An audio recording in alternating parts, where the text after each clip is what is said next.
দেখ, হরে কৃষ্ণ, দেখ দেখ দেখ, আমি তো যেন বিকল মা যশোদা। এবার এবার তোকে কেউ বাঁচাতে পারবে না রে কৃষ্ণ।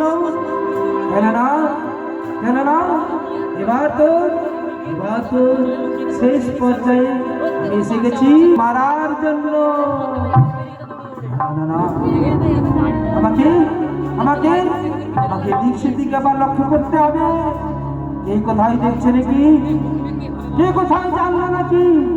না না না না, কেউ দেখেনি, কেউ শোনেনি। তো তো আমাকে আমাকে এই সুযোগে কৃষ্ণকে আমার এই বুকের দুধ পান করাতেই হবে। কৃষ্ণ জানে না, কৃষ্ণ জানে না যে আমি হচ্ছি মায়াবিনী পুতনা।